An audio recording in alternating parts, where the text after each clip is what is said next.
നിങ്ങൾ ഒരു IT പ്രൊഫഷണലാണോ എങ്കിലൊന്ന് ശ്രദ്ധിച്ചിരിക്കുക. കാരണം ഈ മെസ്സേജ് നിങ്ങൾക്ക് വേണ്ടി മാത്രമുള്ളതാണ്. കേരളത്തിലെ മിക്ക IT കമ്പനികളും ഇപ്പോഴും പ്രവർത്തിക്കുന്നത് കമ്പ്യൂട്ടറുകൾ പോലും നിലവിലില്ലാത്ത 1960 കാലത്തെ Kerala shops and commercial establishment act അനുസരിച്ചാണ്. അമിതമായ ജോലിഭാരത്തിൽ നിന്നും ജോലി സമയം കഴിഞ്ഞുള്ള നിർബന്ധിത ജോലികളിൽ നിന്നും IT പ്രൊഫഷണലുകളെ സംരക്ഷിക്കുന്നതിനായി റൈറ്റ് ടു ഡിസ്കണക്റ്റ് എന്നൊരു ബിൽ നിർദ്ദേശിക്കപ്പെട്ടിട്ടുണ്ടെന്ന് നിങ്ങളിൽ എത്ര പേർക്കറിയാം?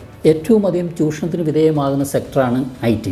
കേരളത്തിൻ്റെ അതിവേഗത്തിലുള്ള IT വളർച്ചയോടൊപ്പം തന്നെ അതിലേറ്റവും അധികം പ്രൊഫഷണലുകളെ ചൂഷണം ചെയ്യുന്ന ഒരു ഇൻഡസ്ട്രി കൂടിയായി IT ഇൻഡസ്ട്രി മാറിക്കഴിഞ്ഞിരിക്കുന്നു. 1200-ലധികം കമ്പനികളാണ് കേരളത്തിൽ ഓപ്പറേറ്റ് ചെയ്യുന്നത്. ഈ കമ്പനികളിൽ 1.5 ലക്ഷത്തിലധികം ആളുകളാണ് വർക്ക് ചെയ്യുന്നത്.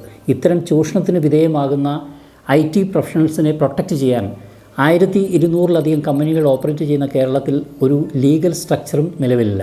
Even shop and establishment act നിയമം പോലും IT കമ്പനികൾക്ക് അനുകൂലമായി 24 മണിക്കൂറും പ്രവർത്തിക്കുവാനും കൂടുതൽ നൈറ്റ് ഷിഫ്റ്റുകൾക്കും ഫ്ലെക്സിബിൾ സമയത്തിനും വേണ്ടി അമെൻഡ് ചെയ്തു എന്നുള്ളതാണ്. ഇത് തത്വത്തിൽ IT കമ്പനികൾക്ക് കൂടുതൽ ചൂഷണത്തിന് അവസരം നൽകുകയാണ് ചെയ്തിട്ടുള്ളത്.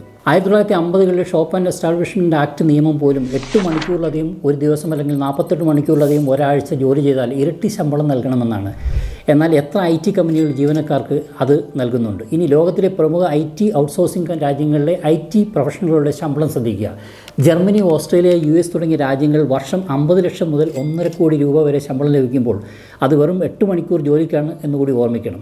എന്നാൽ ഇന്ത്യയിലാകട്ടെ ഇന്ത്യൻ IT കമ്പനികൾ ഇതിൻ്റെ ഒരു ചെറിയ ഫ്രാക്ഷൻ മാത്രമാണ് അതിലും എത്രയോ അധികം മണിക്കൂർ ജോലി ചെയ്യുന്നതിന് ശമ്പളമായി നൽകുന്നത്.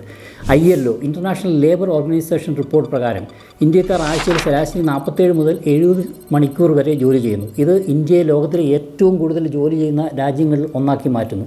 ഈ ലിസ്റ്റിൻ്റെ ഏറ്റവും മുകളിലാണ് IT മേഖല. IT മേഖലയിലെ പ്രൊഫഷണലുകൾ വളരെ ഗുരുതരമായ ആരോഗ്യ പ്രശ്നങ്ങളിലൂടെയാണ് കടന്നു പോകുന്നത്. ഇത് വളരെ നിസ്സാരമായ ഒരു IT ഇൻഡസ്ട്രി പ്രശ്നം മാത്രമല്ല, ഇതൊരു പൊതുജനാരോഗ്യ പ്രതിസന്ധി കൂടിയാണ്. ഈ തിരിച്ചറിവിൽ നിന്നാണ് റൈറ്റ് ടു ഡിസ്കണക്റ്റ് ബിൽ 2025 എന്ന നിയമനിർമ്മാണം മുന്നോട്ട് വച്ചിരിക്കുന്നത്. എന്നാൽ ഇതൊരു പ്രൈവറ്റ് ബില്ലായിട്ടാണ് കേരള നിയമസഭയിലും പാർലമെൻറ്റിലും അവതരിപ്പിക്കപ്പെട്ടിട്ടുള്ളത്. നിർഭാഗ്യവശാൽ ഇന്ത്യൻ പാർലമെൻറ്റിൻ്റെ ഹിസ്റ്ററി എടുത്താൽ 14 പ്രൈവറ്റ് ബില്ലുകൾ മാത്രമാണ് നിയമമാക്കിയിട്ടുള്ളത്. ഈ ബിൽ നിയമമായാൽ IT കമ്പനികളുടെ എക്സ്പ്ലോയിറ്റേഷൻ വലിയൊരു പരിധിവരെ നിയമം മൂലം ഇല്ലാതാക്കാൻ കഴിയും. റൈറ്റ് ടു ഡിസ്കണക്റ്റ് ബിൽ ഒരു ട്രെൻഡിങ് ഹാഷ്ടാഗായി പ്രൊമോട്ട് ചെയ്യാൻ ഓരോ IT പ്രൊഫഷണൽസിനും കഴിയണം. എങ്കിൽ മാത്രമേ ഇതൊരു നിയമമായി വരാനുള്ള സാധ്യത ഉണ്ടാവുകയുള്ളൂ.